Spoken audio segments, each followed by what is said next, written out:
Muy buenas tardes, tengan todos ustedes. Sean bienvenidos una vez más a este espacio que tiene el Laboratorio de Estudios Metropolitanos que está avalado por el Colegio de Jalisco, que se intitula Diálogo Metropolitano. En esta ocasión tenemos una invitada, la verdad es un gusto tenerte aquí en este espacio, aunque sea de manera virtual, a la doctora Sara Medeiros, una excelente investigadora de allí de la Universidad Federal Río Grande del Norte, con un tema muy interesante, sobre todo que ocupa un lugar central en las temáticas de ciudad, que es el uso y ocupación del suelo urbano, en este caso en la región metropolitana de Natal, Brasil. Voy a leer una breve reseña curricular de la doctora Medeiros, que ella es licenciada en Geografía, tiene una maestría en Ciencias Sociales y es doctora en Arquitectura y Urbanismo. Es profesora del Instituto de Políticas Públicas y del Programa de Posgrado en Estudios Urbanos y Regionales de la Universidad Federal Río Grande del Norte. Trabajó en la Asociación de Estudios de Posgrado e Investigación en Planificación Urbana y Regional, AMPUR por sus siglas, como coordinadora adjunta del 19 Congreso en 2019 en AMPUR. Fue secretaria ejecutiva del AMPUR de 2019 al 2021 y directora de AMPUR de 2021 a 2023. Fue coordinadora del programa de posgrado en estudios urbanos y regionales de la misma Universidad Federal Río Grande del Norte del 2020 a la fecha, líder del grupo de investigación, investigador del Observatorio Metrópolis, Núcleo Natal, es becaria de productividad en investigación del Consejo Nacional de Investigaciones, miembro de la Comisión Directiva C20.32 de la Unión Geográfica Internacional, y los temas que ella trabaja son marginación, globalización y respuestas regionales y locales. Estimada Sara, muchísimas gracias una vez más, muy obrigado por tu tiempo y te escuchamos con muchísima atención. Ya los asistentes y que nos acompañan también por Facebook, voy a estar al tanto de sus preguntas o inquietudes para planteárselos a nuestra invitada. Te escuchamos. Adelante. Alberto, eu quem agradeço pelo convite feito, pela oportunidade. O combinado é que fale espaçado, despacito, sim, e a minha apresentação, ela está colocada, na verdade, como um convite, para que estejamos mais próximos, para que nos conheçam melhor e pensamos mais em estudos que sejam comparados e entender essa região metropolitana de Natal e traçarmos novas agendas de pesquisa entre os grupos, fortalecendo o convênio que está estabelecido, né? Então, agradeço pela apresentação e dou prosseguimento a uma discussão que ela tanto é acadêmica quanto institucional. Institucional no sentido do que acabei de passar, né, de falar, que é esse convênio que temos com o Colégio de Jalisco, e é um convênio importante. Logo estará um aluno nosso com vocês, um doutorando, desenvolvendo pesquisa, trazendo um pouco também, né, da realidade sobre aquilo, os olhares teóricos, empíricos que vocês desenvolvem lá e essa oportunidade também de compartilharmos a partir do Observatório das Metrópoles do Núcleo Natal. E não deixa de ser um convite também para os seus alunos, né, pesquisadores, professores, que queiram conhecer a cidade. Então, já coloca até um cartão postal. Quando a gente vai falar de Natal, a gente está sempre, enquanto acadêmico, buscando olhar as problemáticas, mas as pessoas também querem conhecer a cidade onde pode passar algum tempo, chegar, viver, né, ou mesmo passar alguns dias aqui com a gente, como o professor Alberto também já nos deu essa oportunidade. Então, essa é a cidade de Natal, uma cidade que tem mar, tem praia, né? E é sobre, a partir dela, que a gente vai conhecer também essa região metropolitana e como esse uso do solo ocorre. Essa discussão, ela também já tem uma publicação inicial, que está disponível nesse livro aí, Governança de Regiões Metropolitanas, Tem um capítulo que eu desenvolvi com outros colegas, a quem agradeço, a Rosana França, a Jéssica Moura e a Gabriel da Silva.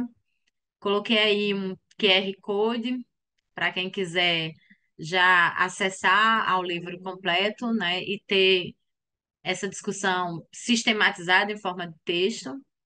Claro que quando a gente para, que vai fazer uma nova apresentação, atualiza algumas questões, amplia também. Então, a apresentação livre, ela nos permite também trazer muito mais ilustração daquilo que a gente trouxe num texto sistematizado em poucas páginas, né? A gente inicia aqui com uns eixos de análise que vão perpassar essa minha fala hoje aqui com vocês, certo? A primeira, quais são as delimitações territoriais que a gente precisa compreender, como é que esse território ele vai se configurar ao longo da sua formação, ao longo da história, o padrão de urbanização que temos, então entender que urbanização e que cidade, né, que ênfase de urbanização a gente tem, os povos originários e resistência.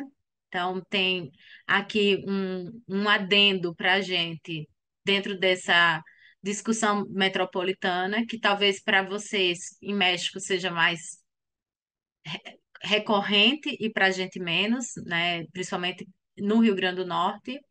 A produção pública de moradia, e essa é uma agenda muito importante para mim, porque eu tenho muita ênfase na minha trajetória acadêmica. E, por último, uma discussão de que seria esse desenvolvimento geográfico desigual e combinado para fechar esse apanhado aí sobre o uso do solo. Primeira questão, as delimitações territoriais, né? O que é que eu estou falando aqui de região metropolitana, situando ela geograficamente a partir da América Latina, né? Essa região metropolitana ela é composta por 15 municípios. Natal a que está aí no centro, destacado de vermelho, né? Que é o polo, é a capital do estado. Essa é a única região metropolitana que a gente tem no Rio Grande do Norte. No Brasil, região metropolitana, ela é institucionalizada, regulamentada a partir do Estado.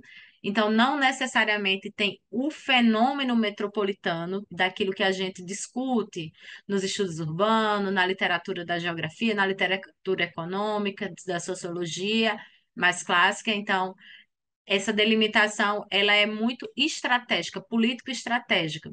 Tanto que a gente até costuma falar que é metrópole no papel, não necessariamente metrópole do ponto de vista do fenômeno metropolitano. Natal, ela tem um posicionamento geográfico estratégico mundial, né? Também é conhecida como a esquina do continente. E aí, quando a gente vai falar de Segunda Guerra Mundial, quando a gente vai falar dos processos de aviação que ligaram a Europa ao continente, né, ao eixo Brasil, Natal tem um ponto estratégico, certo, de localização. No entanto, Natal é uma pequena cidade, do ponto de vista territorial. Se a gente considerar as 27 capitais do Brasil, Natal só não é menor do que a capital, que é Vitória. Então, se a gente for pensar aí em capitais como Fortaleza, Salvador tem 693 quilômetros quadrados, enquanto Natal só tem 167. Então, esse pequeno território de Natal também tem implicações no movimento que a cidade vai fazer em relação ao seu entorno. Como que o território lida também com o seu entorno. Além de ter uma área muito pequena, né?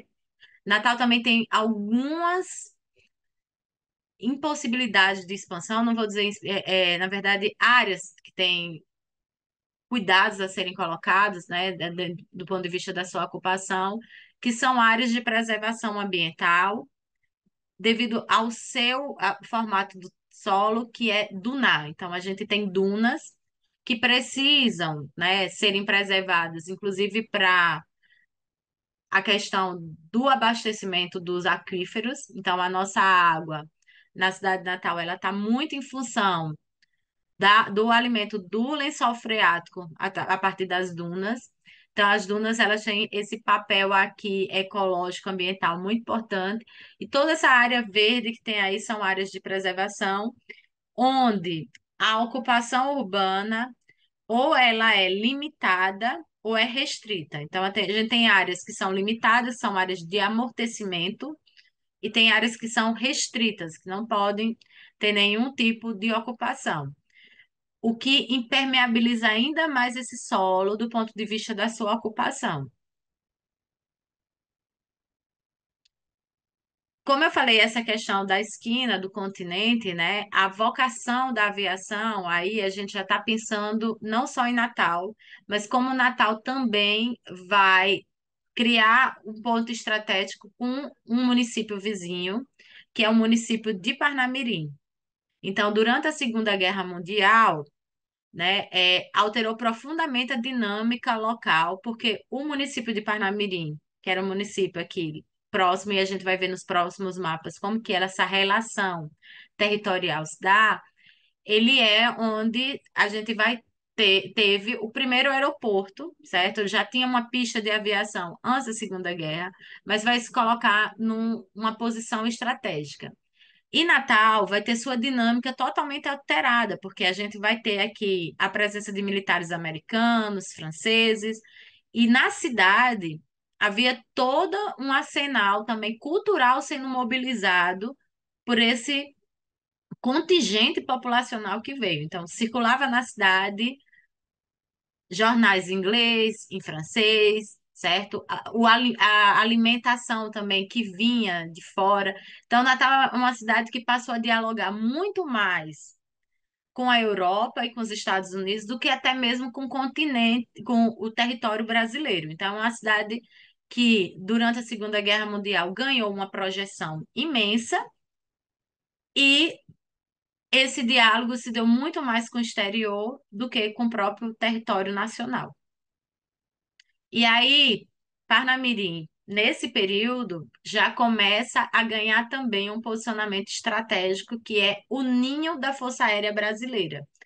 A gente conhece aqui como a aeronáutica. Então, a Força Aérea Brasileira, né? Então, a gente tem o Exército, a Marinha e a Aeronáutica. A aeronáutica, que é o comando, né, aéreo, nasceu na cidade de Parnamirim. Então, se a gente for pensar do ponto de vista não só localizar, né, durante a Segunda Guerra, mas aí vai ter um posicionamento também de presença dessa Força Aérea muito forte no território. E aí, o que tem aí de vermelho, a linhazinha de vermelho aí que está sendo destacada, é aquilo que a gente vai ter a ligação entre Natal e Parnamirim. E todos esses pontozinhos pretos são estruturas militares, sejam quartéis, sejam moradias. E o que está rajurado com um cinzazinho claro que é embaixo, que já é o município de Parnamirim, são grandes áreas a serviço da aeronáutica. Então, se por um lado, Natal, a gente vai ter a presença das áreas de preservação, criando aí, né, uma presença forte de contenção dessa urbanização, em Parnamirim a gente vai ter também a aeronáutica criando enclaves, que são enclaves que servem tanto para a questão da Força Aérea, como também tem esse papel da preservação. E aqui a gente vai passar para um outro momento, né, que acaba a Segunda Guerra, você tem toda essa presença militar que se deu, muita coisa ficou, a aeronáutica ficou, esse, é, essa vocação para a Força Aérea continuou. E aí a gente vai ter um outro momento que vai ser muito forte para impulsionar o desenvolvimento urbano na cidade, né, e o crescimento na cidade, que são as políticas de desenvolvimento que começam aí na década de 70. Então, tem tanto o desenvolvimento da indústria, a indústria para a gente, né, foi criado, teve um grande esforço, mas Natal não tem, certo? Uma urbanização fortemente condicionada pela indústria, como muitas cidades no Brasil, na América Latina e no mundo. mas um dos impulsionadores do território, do desenvolvimento territorial, foi o turismo. E aí, quando a gente pensa em turismo, há várias imagens e símbolos que fazem parte do turismo, que são apropriados e vendidos, né, para o turista, como se fosse Natal, mas que estão nessa região metropolitana, estão nos municípios que compõem a região metropolitana.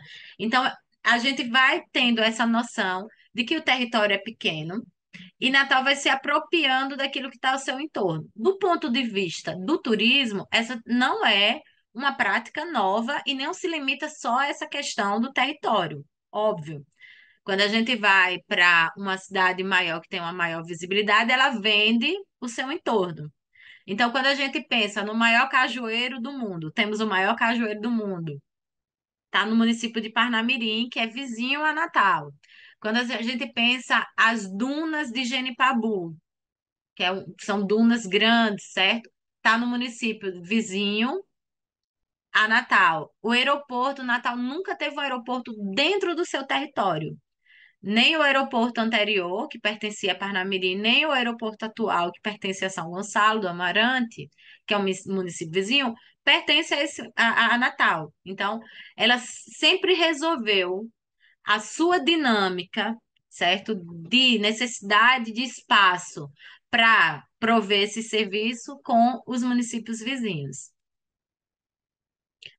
Aí a gente já vai começando a ver essa conformação que já na década de 70, alguns desses símbolos, né? O aeroporto que eu coloquei aí é o último, que é mais recente, tudo bem, mas a gente tinha Parnamirim já sendo mobilizada anteriormente nessa discussão que eu estou trazendo sobre como Natal vai se realizar a partir desse território que hoje conforma a metrópole. Mas do ponto de vista metropolitano, essas questões elas só vão sendo colocadas dentro do ponto de vista da regulamentação, a partir da Constituição de 88, que a gente tem as conformações dos aglomerados urbanos e das regiões metropolitanas, e nesse momento o Natal começa a se configurar como aglomerado urbano. E, perdão, que tem uma datinha aí que tá, não é 1977, é 1997, certo? E só em 1997 é que Natal ela passa a assumir essa posição de região metropolitana institucionalizada, certo? E aí a gente tem a região metropolitana de Natal. E como é que se dá esse padrão de urbanização de Natal, né? Do ponto de vista agora eu quero ver como é que o urbano ele se configura, certo? Primeiro, tem o caminho dos militares, que é justamente aquela linhazinha vermelha que eu falei para vocês, né? Que eu já destaquei, eu já trago esse mapa novamente, porque esse mapa ele vai dizer muito sobre o eixo de desenvolvimento da cidade, que é justamente o eixo sul. Então, todo o desenvolvimento da cidade ele vai se dar privilegiando esse eixo sul, tornando a área sul a área mais valorizada, porque é justamente onde está esse primeiro norte do desenvolvimento, certo? Depois a gente vai ter a onda do turismo na década de 70. A partir da década de 70, a gente vai ter o desenvolvimento do turismo e a gente vai ter a onda do turismo. Então, a gente tem tanto o caminho dos militares, que já tinha um aeroporto antigo, certo? Como o desenvolvimento do turismo, criando áreas de valorização. Então, claro, os imóveis à beira-mar vão começar a ser mais valorizados, todos os investimentos, todas as infraestruturas que estão sendo colocadas vão valorizar tudo que está próximo do território, né, do litoral. E isso cabe para Natal e cabe para os municípios vizinhos. E aí aqui o que a gente começa a perceber é que assim, qual é o nível dessa urbanização? E como que essa urbanização ela se imprime nesse território? A primeira questão é que, assim, Natal não é tão urbano. O urbano aí é o que está com a cor cinza nesse mapa assinalado como A, né, mais intenso. Então, e essa mancha é a mancha urbana. E todo o resto, que é esse mais clarinho aqui, é rural. Então, a gente tem um território ainda pouco urbanizado do ponto de vista de uma região metropolitana. E o que a gente vai identificar é que há malhas de continuidade de Natal para o município, por exemplo, de Parnamirim, que também está todo urbanizado, né? Parnamirim e Natal são aí os que estão mais urbanizados. São Gonçalo que avança essa mancha, Extremóide está começando também. E o que a gente identifica do ponto de vista das nossas pesquisas, né? A professora Maria do Livramento já vem trabalhando com o conceito de transbordamento. Transbordamento. Então, há um transbordamento de Natal para os municípios vizinhos, o que torna esses municípios urbanos. Não necessariamente são municípios que crescem com Natal e produzem o fenômeno da conurbação. Então, não é uma metrópole que é formada através do efeito clássico da conurbação. Na verdade, o efeito que tem aí é de um transbordamento, onde a dinâmica que tem em Natal não dá conta de se realizar completamente em seu território e vai se realizar nos municípios vizinhos. Essa área aí, B, né, que está destacada, é uma área que se chama Nova Parnamirim. A cidade é Parnamirim, a área se chama Nova Parnamirim, e essa área ela tem uma dinâmica cotidiana, tanto da realização de serviço, de deslocamento, certo? Com Natal maior do que com Parnamirim. As pessoas só têm uma referência que pertence a Parnamirim na arrecadação dos tributos municipais, ou quando tem alguma demanda que cabe ao município responder. Mas no seu cotidiano, elas não têm nenhuma relação direta com Parnamirim e sim com Natal. Inclusive, no dia a dia, se você perguntar às pessoas onde elas moram, elas vão dizer moram em Natal e considerar a área como se fosse mais um bairro de Natal do que um bairro de Parnamirim. Isso acontece também na região norte, aí no C, que é uma área próxima entre São Gonçalo e Natal, onde se dá também essa mesma dinâmica de transbordamento de Natal. Então, se você for pegar a sede dos municípios, a área principal do município, né, a sede principal, ela não tem nada a ver com essas áreas que, do ponto de vista da urbanização, são muito mais urbanas do que a sede original. Então, esse processo aí é um processo que a gente destaca, que diferencia de outras áreas metropolitanas, porque não tem o fenômeno da conurbação. Aqui é um outro mapa para a gente entender como é que esse urbano se realiza, porque aí também a gente vai ter níveis de urbanização diferentes, né? A gente tem áreas urbanas de alta densidade, e aí são em Natal, principalmente nessa área que se configurou como o caminho dos militares, né? E também próxima da presença do turismo, das atividades de turismo. E aí a gente vai ter que é esse urbano que é tanto do transbordamento, quanto um urbano mais disperso, tanto em Parnamirim quanto São Gonçalo e Macaíba, que é um urbano de baixa densidade, e essa baixa densidade, ela advém, sobretudo, dessas áreas de produção pública de habitação. Tem todo esse universo de área rural, né? E dentro dessas áreas rurais, entre o rural e o urbano, a gente tem lugarejos. Essas denominações são do Instituto Brasileiro de Geografia e Estatística, certo? Que são os lugarejos, os povoados, né? E aí também está destacado algumas massas de água para mostrar também a presença no território desses recursos naturais, certo? Então, a gente vai ver que há uma diversidade aí de ocupação nesse território, para além daquilo que caracterizamos apenas como urbano. E é nessa caracterização, né, mais dispersa, fragmentada e de uma certa forma, em baixa escala, que a gente vai encontrar a presença dos povos originários ou daquilo que seria a resistência. A primeira questão que trago para vocês são os povos indígenas e quilombolas. Os quilombolas são as áreas que eram da população foi escravizada e que estava como área de resistência, né?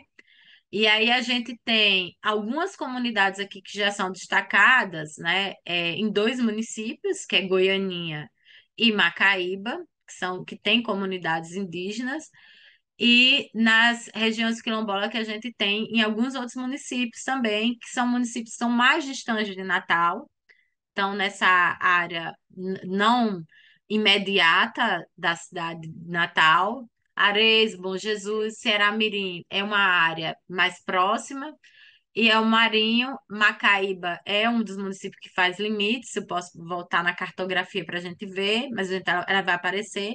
Monte Alegre e Veracruz são mais distantes. Agora, sim, chegar e colocar a presença dessas comunidades pode criar uma expectativa de que eles têm um quantitativo significativo, né? Um número significativo de famílias, mas não é bem essa a realidade, certo? Se a gente for olhar as comunidades indígenas, há comunidades indígenas também em Natal. Aqui é um outro levantamento. O primeiro levantamento que eu trouxe para vocês é do IBGE, mas a gente tem um levantamento feito pelo grupo da antropologia da nossa Universidade Federal do Rio Grande do Norte. E alguns desses, inclusive, né, alguns desses levantamentos, eles ficaram muito mais evidentes durante a pandemia da Covid-19, em função desses grupos serem prioritários na vacinação. Então, por exemplo, em Natal, a gente ter duas comunidades indígenas que a população começou a ter uma noção maior de que tinha essas comunidades quando a gente tinha a divulgação dos grupos prioritários na vacinação. Então, são duas comunidades que tem em Natal, mas é um número, em termos de escala, né? É um número pequeno de famílias que moram. São 167 em uma das comunidades, que é o Amarelão, e o Varão, que tem 70 pessoas, perdão. Em Macaíba e São Gonçalo do Amarante tem um outro grupo, que aí ele fica em dois territórios, aí em dois municípios, né? O Tapuia, e eles têm 160 famílias residindo, que está em um total de 620 pessoas. Vocês vão ver que São Gonçalo e Macaíba tem um outro grupo, que é o Potiguara, tem 40 famílias, né, 130 pessoas, e Macaíba também tem um outro grupo, que é também Tapuia, certo? Que é a Lagoa do Mato, com 139 pessoas morando. O território de Macaíba eu vou voltar só um pouquinho para a gente conseguir fazer essa leitura onde é Macaíba. Então, eu tenho Natal, Parnamirim e Macaíba aqui à esquerda, a oeste, né? E esse é um município que ele vai ter dentro do seu território vários tipos de ocupações, né, desses povos originários e dos povos de resistência. E o que é interessante porque é um município que está ali limite direto com Natal, certo? Ele vai somar os municípios que são limítrofes. A gente vai ter também, dentro da região metropolitana, os assentamentos rurais, e aí a gente não está falando só dos povoados, certo? Da ocupação individual, mas a gente trouxe aqui e destacou os assentamentos rurais que são constituídos a partir do Instituto Nacional de Reforma Agrária, o INCRA, onde tem a delimitação dessas áreas, certo? Em cada município, o cadastramento do número de famílias que vivem, e algumas áreas são áreas com um pequeno número de famílias, né? Chega a ter 20 famílias, uma das menores, e algumas outras com um número mais relativo de 240 famílias, né? Alguns desses assentamentos encontram-se em instalação, são a maioria. Alguns já foram criados, são um pequeno número aí, Macaíba, município de Macaíba e Marinho. Alguns estão em estruturação e outros em consolidação. Então, há um movimento aí de reconhecimento dessas áreas e do ponto de vista da política da região metropolitana e da governança, olhar para as comunidades originárias, povos originários e para esses assentamentos rurais é importante para entender como essa região metropolitana, como as políticas públicas, né, devem dialogar com essa região metropolitana. E aqui, só para a gente ter uma noção melhor do que são, né, a presença desses povos originários e dos assentamentos rurais. Os povos originários, a gente não tem cartografia que possa permitir, assim, a identificação ainda total, né, dessas áreas, são o quanto que eles ocupam no território, mas os assentamentos rurais a gente já tem aí uma leitura, né, dessas áreas, porque elas já estão reconhecidas, institucionalizadas, delimitadas. E aí vocês vão ver aí esse município de Macaíba, como eu tinha destacado para vocês, né, a oeste, ele tem povos indígenas, ele tem assentamentos rurais e tem comunidade quilombola. Então, é uma área que, de uma certa forma, abriga aí, né, agendas diferentes, demandas diferentes de diálogo com o território, e é um município que está aí muito próximo de Parnamirim e Natal, que vem acompanhando toda essa mancha urbana, né, toda essa ocupação que se dá pelo mercado imobiliário e pela produção de moradias tanto populares como para a população de recursos médios e também para a população de maior poder aquisitivo, naquele fenômeno que no Brasil a gente tem dos condomínios fechados, em Macaíba se vende condomínios em fazendas. Então são áreas muito extensas onde as pessoas estão vendendo também terrenos, né, que são maiores do que simplesmente os lotes ou as áreas que a gente tem nos centros urbanos mais consolidados. E como se deu a produção pública de moradia nessa área, né? Porque eu tenho falado sobre essa ocupação e formação e a questão de quem está aí, mas como é que se deu a produção? E aí eu destaquei a produção pública de moradia por dois motivos. Uma por ser minha agenda de pesquisa principal, e aí, de fato, fica muito mais tranquilo para eu sistematizar esses dados e trazer para vocês. E outra porque a produção pública de moradia, ela por si só, é numerosa na região metropolitana e tem um impacto no território significativo. A primeira dessa produção que tem um impacto forte na cidade é a produção do Banco Nacional da Habitação. Esse Banco Nacional da Habitação, ele entrou em execução no Brasil a partir de 1964, atuou até 1986. Ele é responsável por Natal por produzir 45% de toda a moradia regular que a gente tinha na cidade até o período da sua extinção. Então, quando o Banco Nacional da Habitação ele encerra as suas atividades, ele foi responsável por praticamente metade do que tinha sido produzido em Natal durante toda a sua história.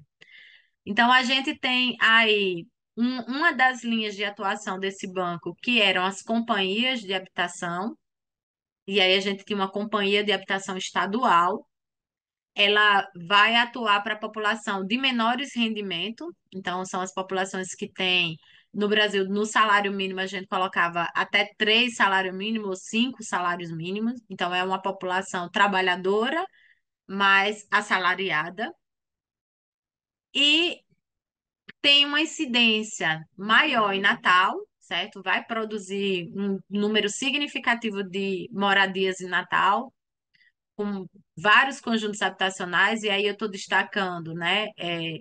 Vocês já vê o território de Natal sendo ocupado, mas também vai produzir em Parnamirim, em Areis, em Goianinha, em Ceará-Mirim, Macaíba. Então, vão ter aí esses municípios aí que hoje conformam a região metropolitana recebendo os primeiros investimentos. Só um minutinho para eu tomar água.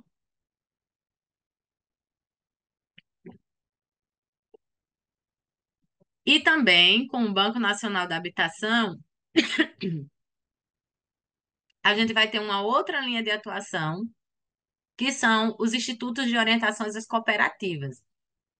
Esses institutos, eles vão trabalhar com a população de rendimento superior aos da Coab.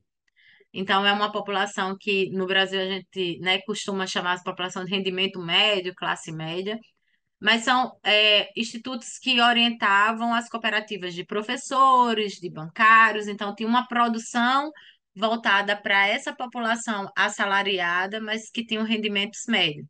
E aí uma característica que é interessante é porque nesse extrato de atuação, você já não vai ter esses outros municípios, que são os municípios menores, que estão na região metropolitana.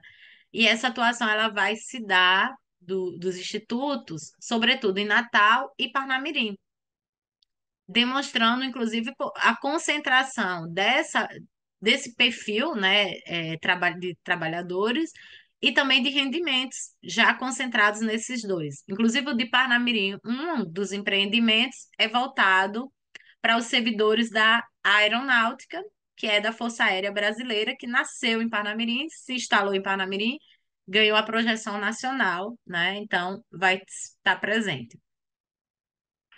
Eu trouxe aí para vocês um panorama de que, assim, quando esses conjuntos passaram a ser construídos, eles eram construídos no meio daquilo que não era, não tinha nada. Então, uma imagem bem clássica em toda a América Latina, né, da construção de grandes empreendimentos habitacionais, de vivendas. E o que a gente verifica, por exemplo, essa imagem aí que eu trouxe para vocês é o primeiro grande conjunto que foi construído em Natal, chama-se ainda, né? Cidade da Esperança. E na época, os jornais noticiavam que era como uma cidade dentro da cidade. Ele nem é o maior empreendimento que foi construído, né? Mas para a época, a escala com que foi construído tinha esse impacto. Esses conjuntos hoje, eles estão dentro desse território, né? Continuam presentes, mas com todas as suas transformações. Naquele conceito que o David Harvey coloca da cidade como um palimpsesto, né? Então, muitas coisas aí vão se subscrevendo nessa área. E esse mapeamento que está à direita é justamente as transformações que foram ocorrendo de conversões de imóveis em comércio, ampliação de imóveis, conversões de imóveis em áreas para prestação de serviço, todas essas transformações que foram acontecendo ao longo do tempo. Me distraí um pouquinho aqui vendo que se tem alguma pergunta. E aqui é só para a gente ter uma noção de como é esses empreendimentos, certo? Como que eles foram sofrendo essas transformações. Abaixo tem uma vista mais aberta, que dá para ver o padrão de casas menores, e acima o padrão de casas que foram se transformando e que não tem mais, não guarda mais aquelas características iniciais de habitação popular, habitação para a população trabalhadora. E aí, uma questão que a gente também está nessa discussão é que essas áreas onde se construíram, né, essas habitações públicas, que eram áreas de expansão na cidade, que se inseriram dentro do eixo de crescimento. Você chega, quando a produção do Banco Nacional da Habitação chega em Natal, não tem nada, praticamente. A área de construção urbana da cidade, né, a mancha urbana da cidade era muito pequena. A gente não tinha em Natal ainda grandes problemas de favelas como tinha em outros municípios do Brasil. Então, quando a gente vai olhar a atuação do Banco Nacional da Habitação em São Paulo, em Rio de Janeiro, até Recife, Belém, está muito associado à remoção de favelas. Inclusive, o BNH como refavela, né? A expressão a refavela é uma música do Gilberto Gil, conhecido no Brasil e pelos nossos colegas, né, latinos-americanos. Então, o filme Cidade de Deus, que é um filme também que faz uma referência a como que essa produção do Banco Nacional da Habitação produziu, né, reproduziu essa favela. Então, você trazia uma população de menor poder aquisitivo para uma área muito distante, você provia casa, mas depois ela estava se transformando em favela. E Natal, aí é um trabalho que foi a minha tese de doutorado e que fez parte também da minha agenda de pesquisa por um bom tempo, era entender que em Natal esse padrão de ocupação ela não se deu da mesma forma e a apropriação também dessas moradias não aconteceu da mesma forma. De fato, quando eles foram empreendidos, eles acompanharam sim esse movimento de segregação, com toda essa discussão que a gente faz sobre o conceito de segregação, a presença né, do Estado, os impactos sociais, econômicos e territoriais por uma população que é colocada em uma área sem a provisão de serviços, né, sem a infraestrutura necessária, sem o atendimento em relação ao seu cotidiano. Então, isso se dá no início, sim. Esses conjuntos eles são construídos em lugares sem nenhum tipo de assistência, mas tem uma grande diferença. A maioria deles se inseriu nesse eixo que era o eixo de crescimento da cidade. A cidade estava crescendo, então e é um território pequeno. Era uma área também que não tinha uma dinâmica industrial forte. Então, essa moradia que foi sendo construída pelo poder público, ela também foi sendo apropriada por uma população de maior poder aquisitivo. E aí é onde a gente começa a trabalhar um processo de valorização e, em alguns sítios, de gentrificação. E esse é um movimento, eu coloquei aí para vocês o QR Code para quem quiser ter acesso a esse trabalho, para entender que a gente analisou 4 desses empreendimentos, tem um filtro para poder chegar nesses 4 empreendimentos em Natal.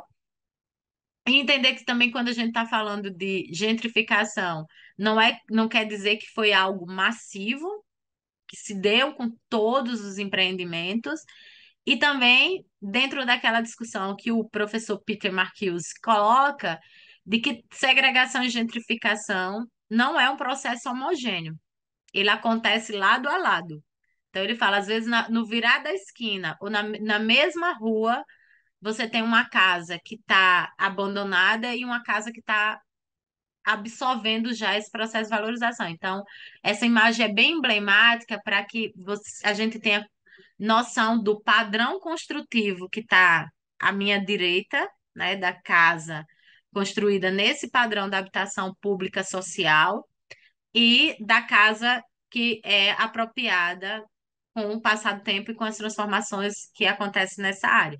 Então, essa é uma imagem bem recorrente para a gente encontrar nessas áreas, tanto na cidade de Natal, como nos municípios vizinhos da região metropolitana. Esse estudo ele está pontuado em Natal, mas ele também, essa transformação e essa dinâmica a gente estudou para a região metropolitana e ela se imprime em toda a região metropolitana.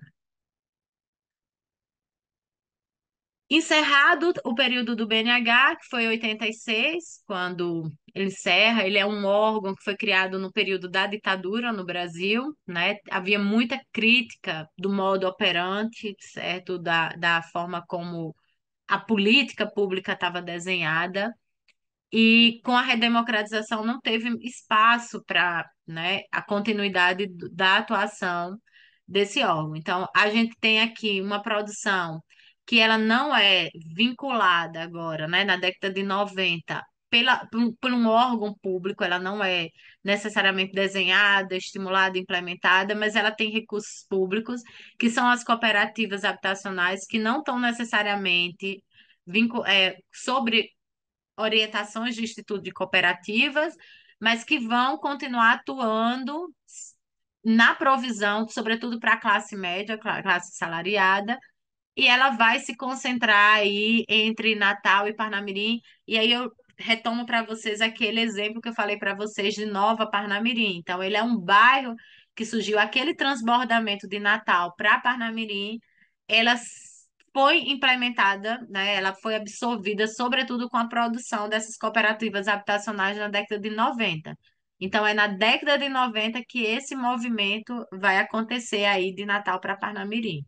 E aí, esse é um padrão de produção que a gente tem nessa área, que é um padrão que não acompanha necessariamente aquele crescimento que das áreas centrais, mas que já vai trazer esse tipo de condomínio com prestação de serviço.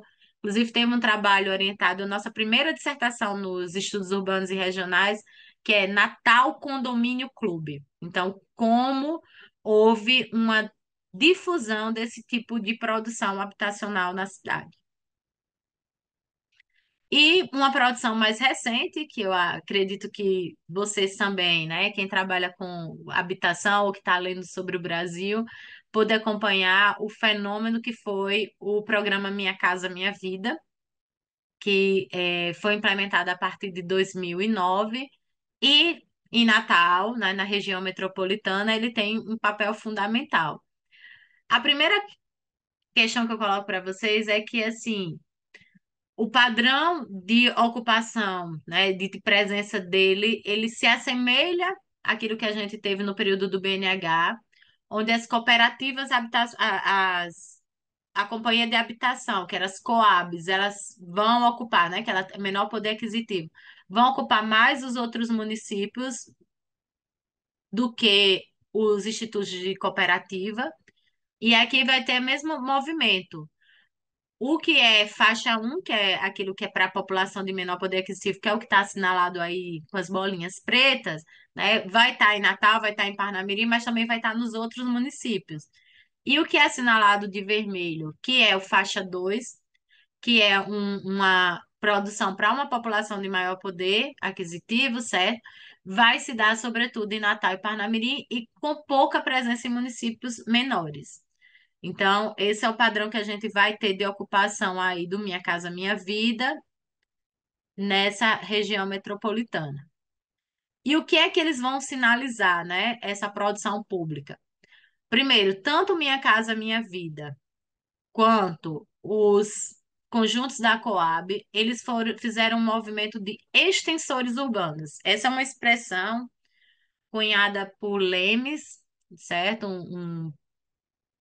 Que ele vai falar sobre o papel que essa produção ela teve para estender o urbano, né? E aí eu quero chamar a atenção de que, enquanto os conjuntos da Coab, eles estenderam o território de Natal, é como se que você vai ver que Natal, o que tá pretinho aí vai estar ao norte, vai estar ao sul, é como se dissesse assim, a gente vai ocupar todo o limite, deixando aquele movimento clássico dos vazios urbanos, certo? Das áreas para apropriação pelo mercado imobiliário, para construção de alto poder aquisitivo. Quando a gente pensa no movimento do Minha Casa Minha Vida, os extensores agora não são a Natal e Parnamirim, mas é os extensores da região metropolitana.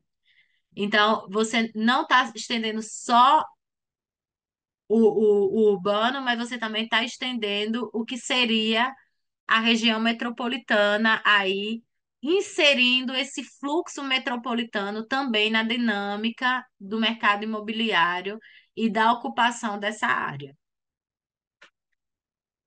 E aí também a gente identifica não só os tensores urbanos, como novas frentes de expansão. Então aí você vai estar no limite, é no limite de um município com outro município, certo? Que eu vou construir um empreendimento, inclusive com conflito, porque a gente não, a própria população vai ficar sem identificar a quem vai recorrer com a prestação de serviço.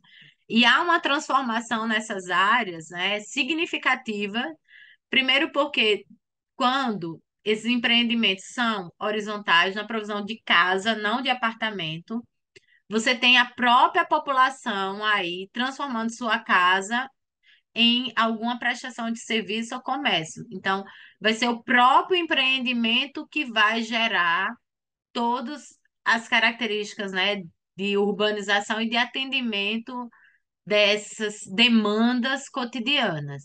E o todo o entorno também que passa a absorver, né, uma nova demanda advinda dessas famílias que passaram a habitar nesse território. E há um fenômeno, que é um fenômeno perverso, né, que é da verticalização da periferia. Essa verticalização da periferia acontece, sobretudo, com essa nova produção habitacional do Minha Casa Minha Vida, porque se a gente vai olhar para o que foi produzido em Natal, as Coab produziam casas, companhias de habitação para a população de menor poder aquisitivo, e os apartamentos, eles eram voltados para a população de maior poder aquisitivo, mas eles eram bem localizados e estavam naquele eixo, que é o caminho dos militares, no eixo de desenvolvimento.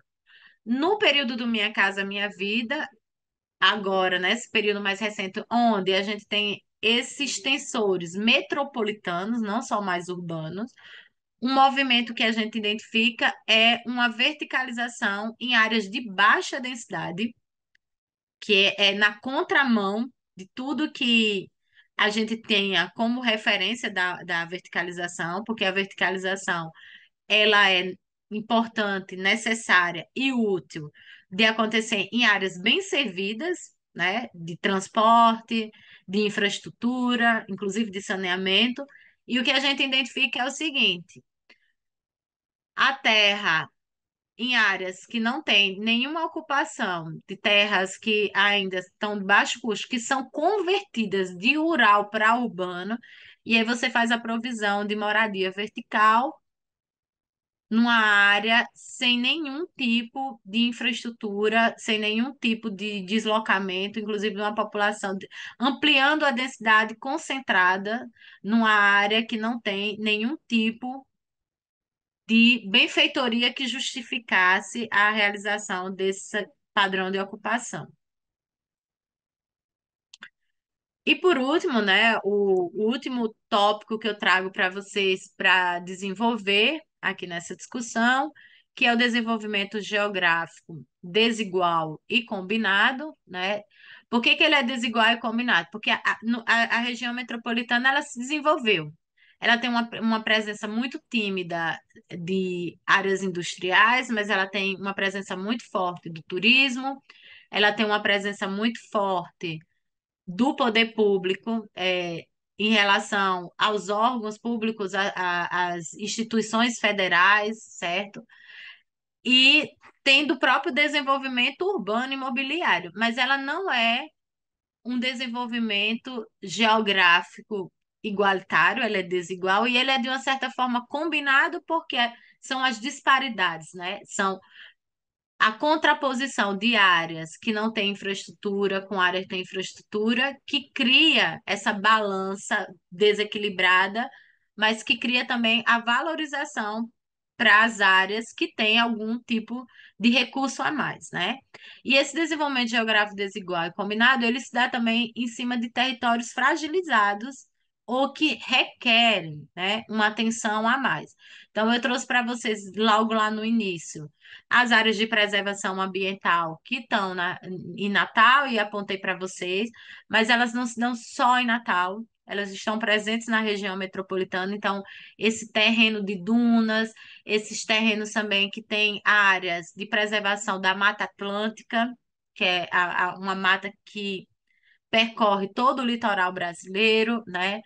Uma área considerável, com presença de rios, de lagoas, então toda aí uma textura, né, hídrica que precisa ser preservada e que se contrapõe a um padrão de ocupação de quando a gente pensa, por exemplo, turismo, de ocupação das áreas. Então, esse mapeamento aqui são as áreas de hospedagem. E aí vocês vão ver que essa linha, né, a leste, que está próximo ao Oceano Atlântico, é a linha que é ocupada, é a onda do turismo, chega e ocupa, mas também que adentra o território e que passa a ocupar essas áreas também, que estão próximas aí dessas áreas com recursos naturais, que são vendidos nesse movimento aí também do turismo e do desenvolvimento de atividades dentro desse território.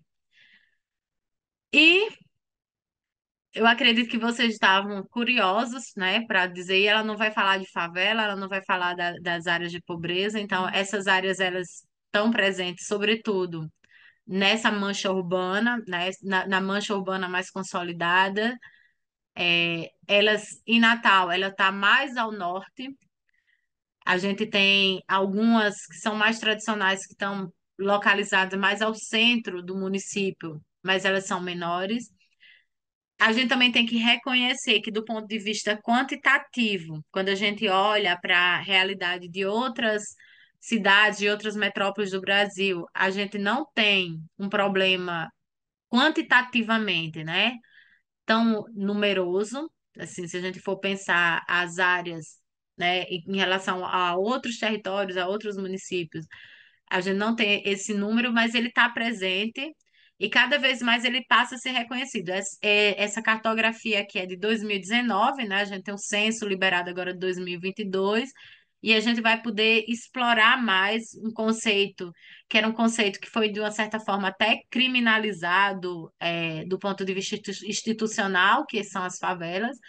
Inclusive, esse mapeamento aí que a gente tava como aglomerados subnormais, que era assim que estava denominado pelo Instituto Brasileiro de Geografia e Estatística, e muito desse problema, né, das características que estão relacionadas a essa ocupação, ela também estava sendo explorada de forma equivocada, né? E que a gente vai ter, a partir desse levantamento e de uma discussão que tem se colocado hoje na academia e nos órgãos institucionais sobre o que é favela e quais são essas ocupações, certo? E o que é que falta explorar? Falta muita coisa. Eu confesso que eu espero que a gente tenha aqui um debate, professor Alberto, que a gente possa abrir para as perguntas, né? Porque, assim, há muita coisa ainda para explorar que abrem novas frentes, que não sejam frentes exclusivas da gente que tem pesquisado sobre o padrão de urbanização. Eu não trouxe para vocês as localizações das indústrias, porque não seriam apenas os distritos industriais, mas todo o mapeamento delas, certo? Qual é o uso agrícola? Acho que pode ser também uma questão a se explorar. O que é que se planta, o que é que se cultiva nessas áreas do rural da região metropolitana, os próprios resorts, certo? As áreas que são longas e apropriadas pelo turismo, as redes de comércio e serviços, como que elas se distribuem nesse território, e a expansão do ensino superior, que no Brasil é algo significativo, que é a presença tanto das universidades, como a gente tem os institutos tecnológicos que estão nesse território, que produzem novas formas de apropriação desse território e de uso também. Não só por esses institutos, mas por uma urbanização que se coloca nessa área. E para fixar, né, a gente tem que entender que quando a gente está falando de região metropolitana de Natal e quando a gente está falando desse padrão de uso e ocupação, ela é uma metrópole em formação. A gente não está falando de uma metrópole intensa, de urbanização intensa, né? E que tem os fenômenos clássicos da literatura sobre a formação metropolitana e que nem tudo é urbano. E isso é muito importante porque quando a gente fala de região metropolitana, muitas vezes as nossas agendas, elas ficam muito presas nos fenômenos urbanos, nos aspectos urbanos, problemas urbanos, na dimensão urbana, e essa região metropolitana, ela tem uma diversidade de ocupação que precisa ser, né, compreendida, que precisa ser identificada, aliás, identificada, compreendida e pontuada do ponto de vista das políticas públicas. E eu encerro aqui, né, essa minha apresentação. Eu me coloco à disposição para quem quiser entrar em contato, tá em meu e-mail, o instituto ao qual estou vinculada, a pós-graduação. Pode me encontrar nas redes sociais também, se quiser contactar. E é isso. Muchísimas gracias, doctora Medeiros. Muy interesante. Me hiciste, bueno, recordar cuando estuve ya con ustedes unos días y agradecerte. Yo creo que hay aquí en el grupo y en redes estoy al tanto de que creo que debemos de aprender de tu exposición cómo leer el territorio y cómo condiciona los patrones de asentamiento es algo que yo admiro de las perspectivas sociourbanos espaciales que precisamente ya nos van dando cuenta de ello. Y me quedo con sobre todo esta agenda de investigación que es muy importante en estos acercamientos que estamos teniendo. Y como un dato, nada más para, ahorita doy el uso de la voz, el proceso ahorita que planteaste de la región metropolitana de Natal, quizá, para que lo tomes como nota y poder vincularlo, es muy parecido, más no, no igual, obviamente, al de la zona metropolitana de Puerto Vallarta, acá del Pacífico mexicano, aquí en Jalisco, y entonces, porque precisamente algunos de los problemas yo creo que ahí se pueden contrastar y comparar en ese aspecto y entonces bajo esta idea tener una agenda de investigación conjunta. Aquí en el colegio está la doctora Erika Cárdenas, que tiene algunos trabajos sobre la zona metropolitana de Puerto Vallarta. En la Universidad de Guadalajara está el doctor Alfonso Baños, y sobre todo porque cuando mencionas los momentos icónicos en los que un territorio despunta. Puerto Vallarta tiene una historia muy particular. El aeropuerto también forma parte importante de esa conurbación o metropolización. Y muchos de los problemas que acabas de mencionar se están presentando a toda proporción guardada también aquí, ¿no? Es una zona turística, no tanto, allí no hay, absolutamente no hay áreas urbanas, digo, áreas industriales, entonces es una ciudad completamente turística, pero algo se puede contrastar. Entonces, no, nada más dicho esto, muy interesante, la verdad. Me gustaría darles el uso de la voz a quienes asisten aquí al seminario. Están, no sé qué, si Héctor o Luis Fernando o Víctor.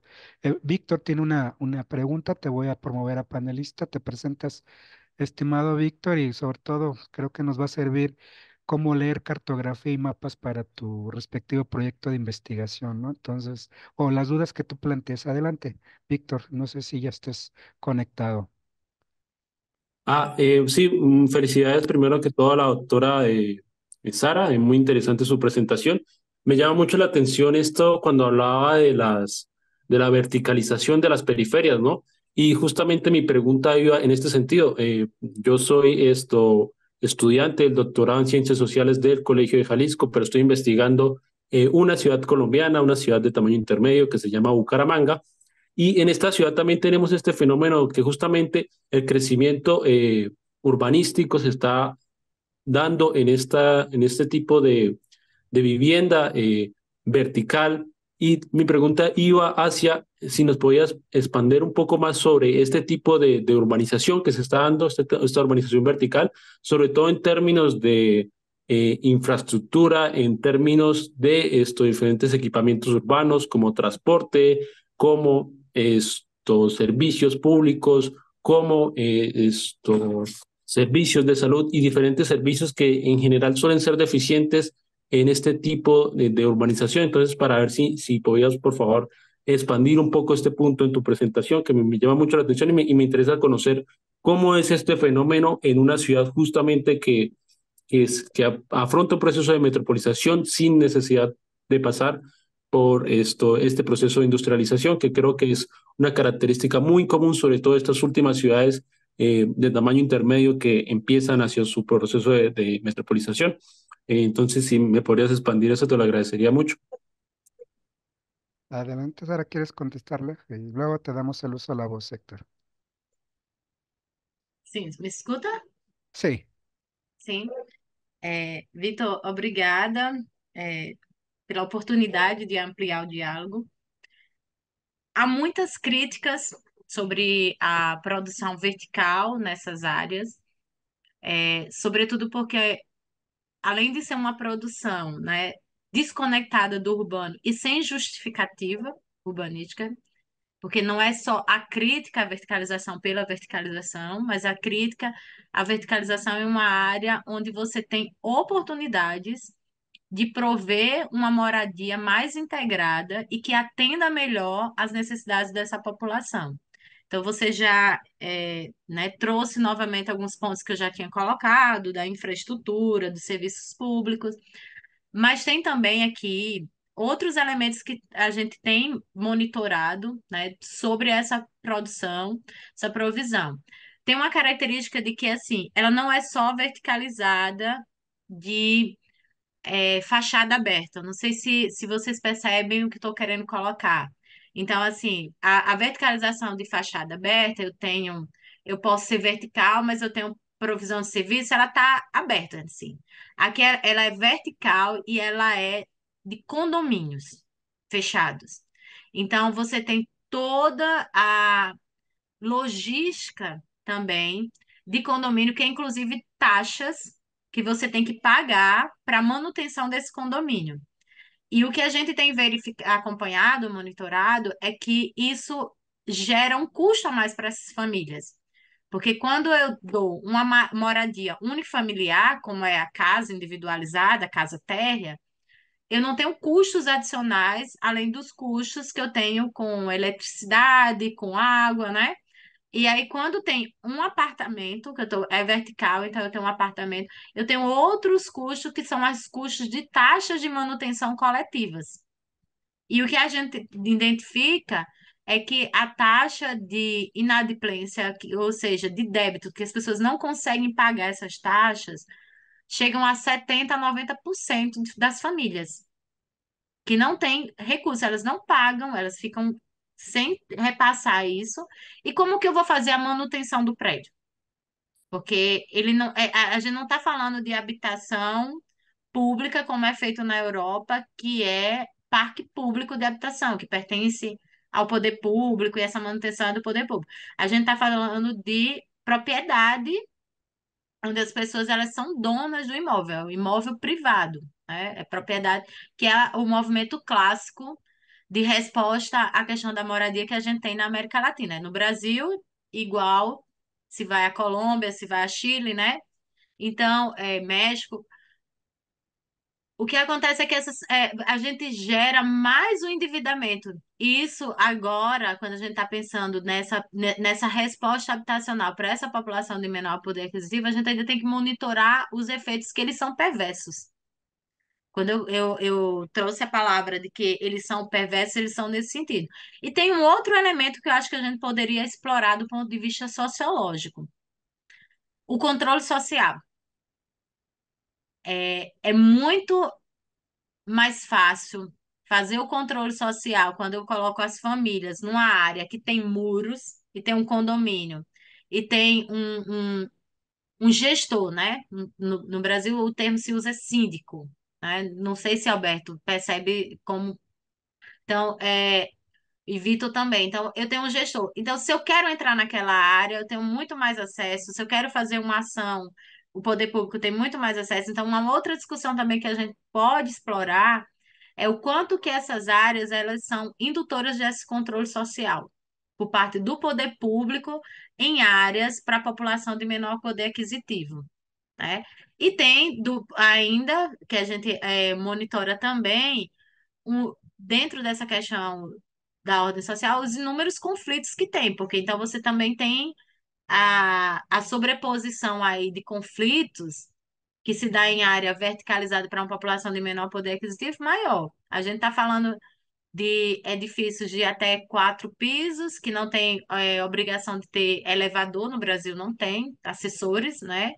E então, assim, são apartamentos de tamanho reduzido, diferente da casa unifamiliar, né? Terra, que você poderia expandir a casa com aqueles movimento clássico do próprio trabalhador, né? Usando suas horas vagas e provendo sua ampliação. No apartamento, tudo isso é muito restrito.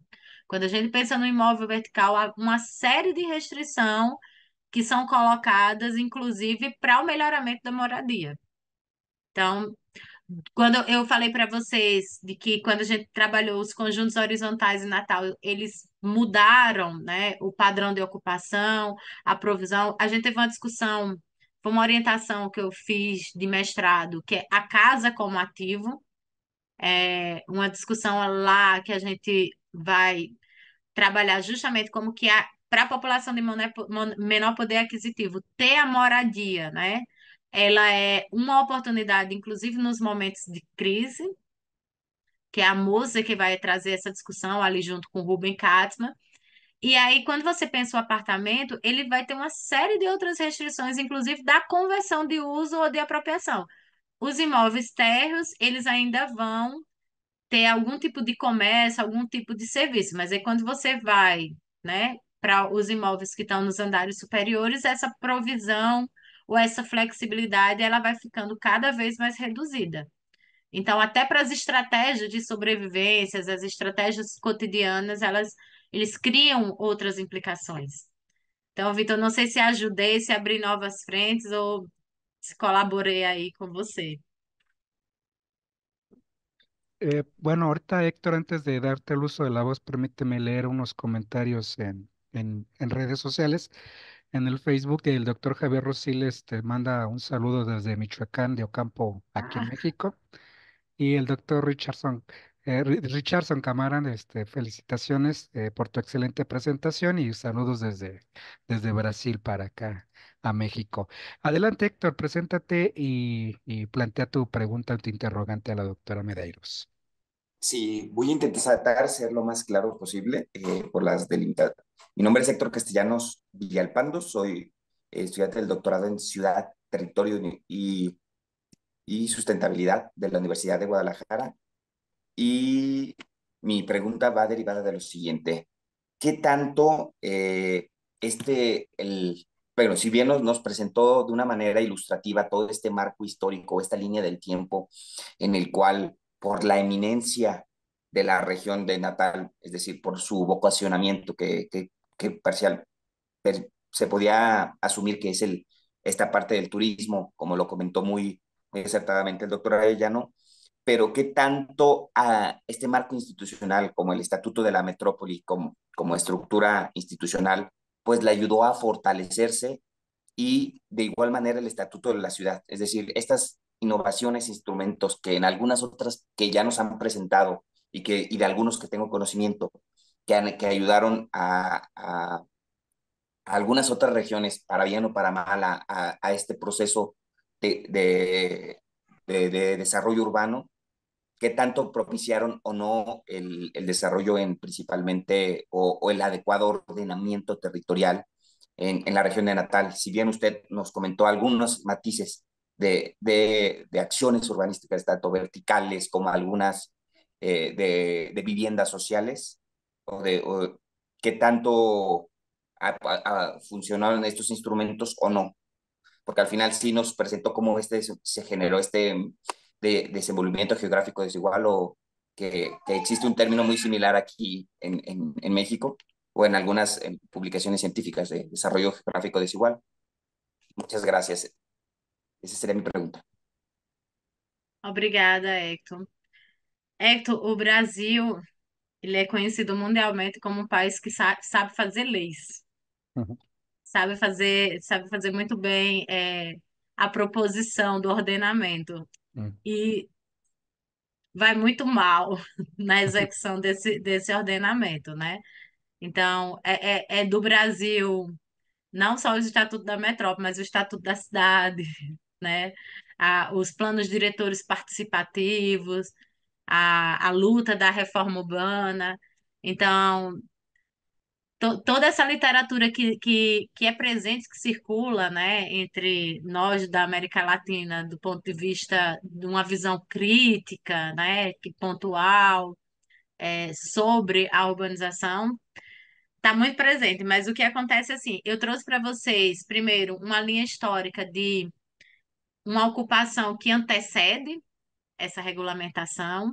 Esse território, quando eu trouxe para vocês que até 1986, que eu falei para vocês, quando a gente chegou em 90, 45% das moradias regulares que a gente identificava tinham sido construídas em 22 anos. Então, a cidade não tinha 22 anos, né? Essa cidade, ela foi fundada, eu não coloquei o ano de fundação, né? Na Mais Natal é fundada no século XVI. Então, assim, já tinha muitos anos de história, mas com um urbano muito reduzido. Esse é o fato. Então, o que foi com a redemocratização, esse órgão ele foi extinto, ele não tinha, né, como eu falei, o desenho da política, mas ele já tinha uma ocupação nesse território. Inclusive, muitas vezes, quando a gente vai fazer esses trabalhos, é bem interessante. Quando eu fui fazer a minha tese de doutorado, as pessoas perguntavam se eu ia fazer pesquisa histórica. E não é nenhum demérito fazer pesquisa histórica, mas estar no urbanismo tem uma forte, assim, tendência de você estar estudando o que está no momento. E eu falava, não, porque o que eu vou estudar pode ter sido construído antes, mas está na cidade hoje, está presente na cidade. Então, às vezes, quando a gente vai trabalhar com algum objeto que foi construído anteriormente, as pessoas esquecem que ele ainda está presente, né? Então, esse ordenamento, ele teve alguma força, alguma que antecede o Estatuto da Metrópole, né? Por exemplo, até na localização desses conjuntos, nas as áreas de preservação na cidade, de uma certa forma, a gente já tinha conselhos com uma visão, né, de proteção ambiental, do reconhecimento de que essas dunas elas precisavam. Algumas vezes não foram atendidas essas preocupações, mas elas eram postas. Do ponto de vista da região metropolitana, pouco. Então, o Estatuto da Metrópole é algo que a gente tem discutido. Me preocupa muito quando a gente pensa o Estatuto da Metrópole e a gente não insere as discussões que eu coloquei aí, por exemplo, dos povos originários, que eu acredito que para vocês é algo muito mais precioso, né? Algo muito mais valoroso, porque está mais forte assim, a presença. E a gente, por ser quantitativamente reduzido o número, né? Muitas vezes a gente não coloca em pauta nessa agenda. Então, essa discussão que eu trouxe para vocês, ela está nesse livro que fala sobre governança e ele conclui, né, essa discussão que está no texto sobre as diretrizes para essa governança. Então, essas diretrizes é justamente de que o Estatuto da Metrópole ela não deve olhar só para a urbanização, né? Ela deve, não é só para o que está urbano, mas o Estatuto da Metrópole ele tem que olhar justamente para essa diversidade de ocupação do território. E aí o que a gente hoje o que a gente identifica nesse olhar do ponto de vista do não só do ordenamento, porque o ordenamento ele vai se dando, mas qual a questão conflitante? Eu tenho o Estatuto da Metrópole no Brasil, o que é muito complicado do ponto de vista da metrópole, porque a metrópole ela não é unidade federativa, então, a gente tem a divisão dos poderes e vocês devem acompanhar, que é entre federal, estadual e município. Então, eu mobilizo, mas eu não tenho linha orçamentária, de execução orçamentária. Então, se eu não tenho recurso, linha orçamentária de recurso, eu não coloco nada em prática, né? E uma grande questão é que, assim, se eu for pensar dos povos originários que são indígenas, eu tenho um órgão federal que vai fazer essa delimitação. Se eu for pensar dos assentamentos, é um outro órgão. Então, muitas vezes, o que acontece? Essas agendas, elas não dialogam. E isso acaba que esse ordenamento, ele se dá, mas ele se dá por instâncias diferentes.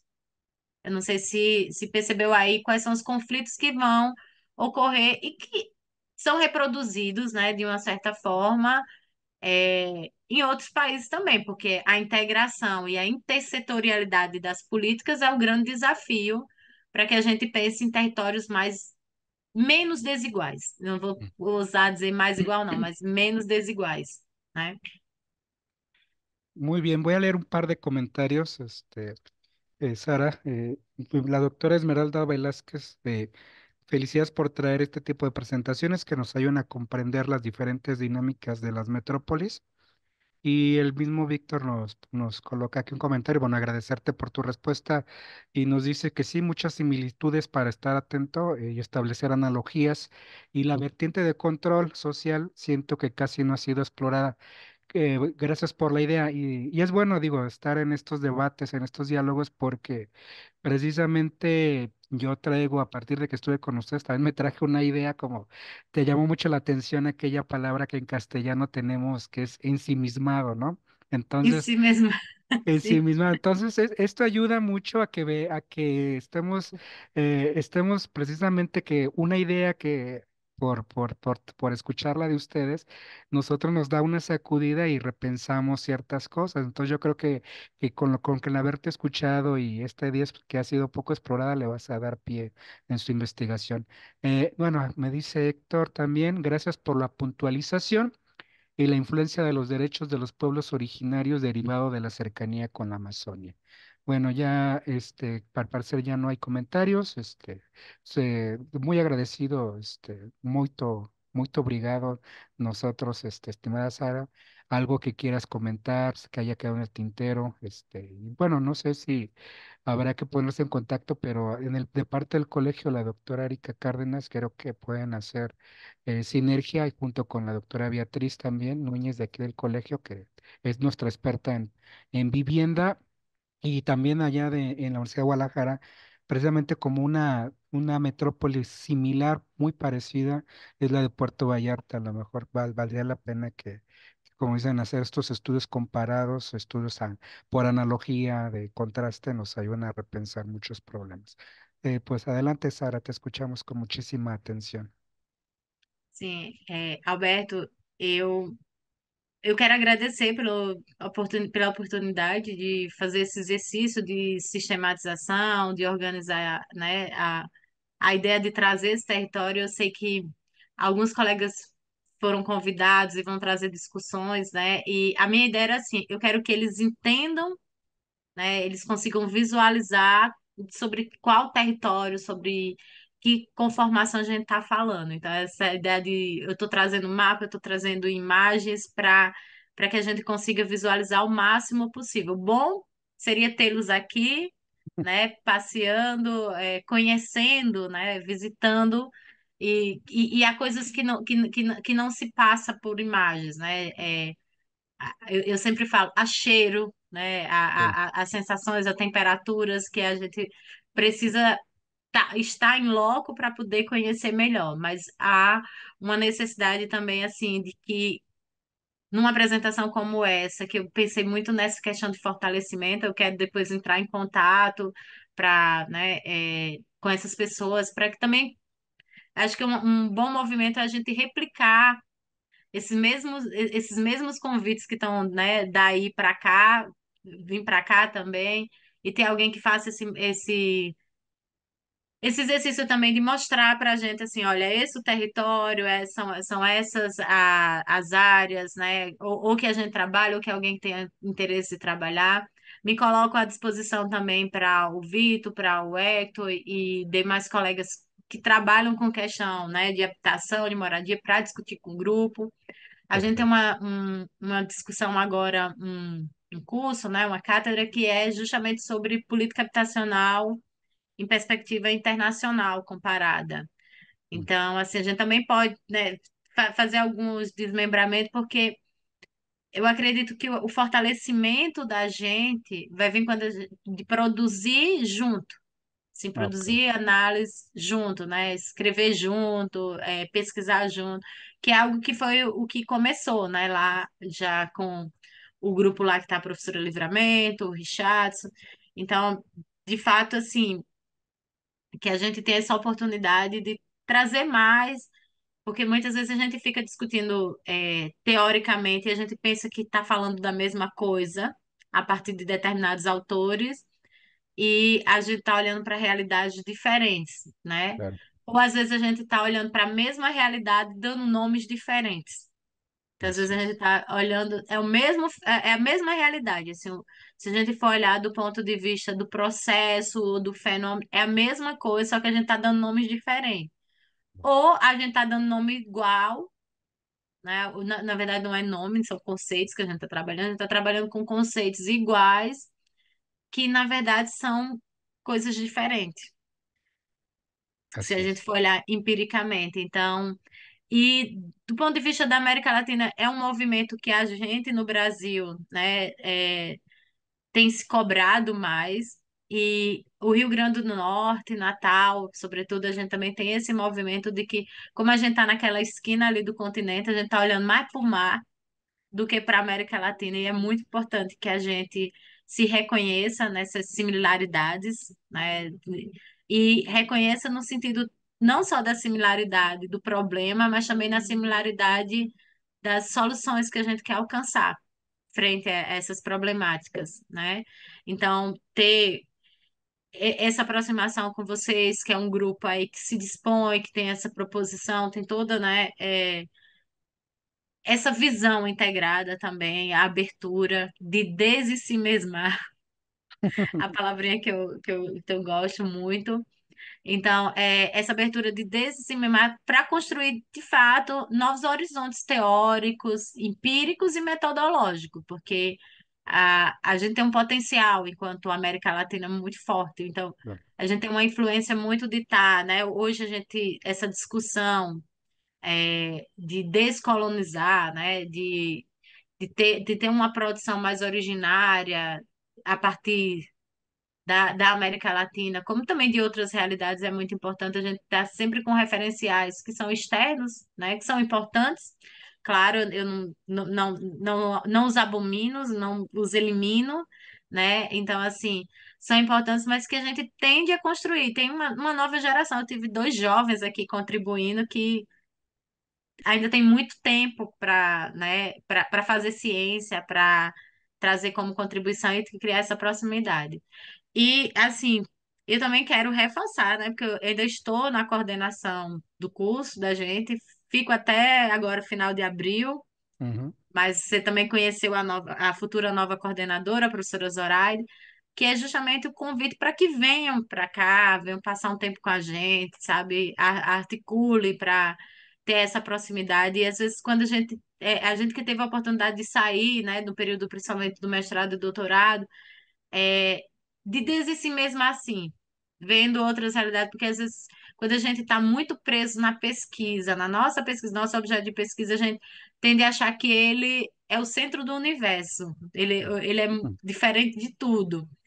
E esses padrões, eles se repetem em escalas diferentes, né, incidências diferentes, mas eles se repetem e a gente precisa, de fato, aproximar os olhares, né? Então, eu reforço esse agradecimento, reforço também o convite para você voltar também e para que novos venham também para cá, Ya. para que a gente possa fortalecer ainda mais essa parceria. Muy bien. Héctor, Víctor, ya está ahí la invitación. Nosotros vamos a recibir a la Moreira el próximo semestre, entonces creo que vamos a trabajar de manera conjunta muy bien.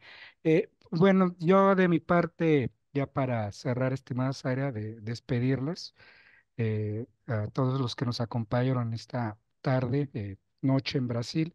Eh, la verdad fue muy, muy enriquecedora y a nombre del Colegio de Jalisco, del Laboratorio de Estudios Metropolitanos, de esta sección que es Diálogo Metropolitano, agradecerte tu asistencia y presencia virtual y no decirte, no despedirnos, sino vernos pronto y estar en comunicación.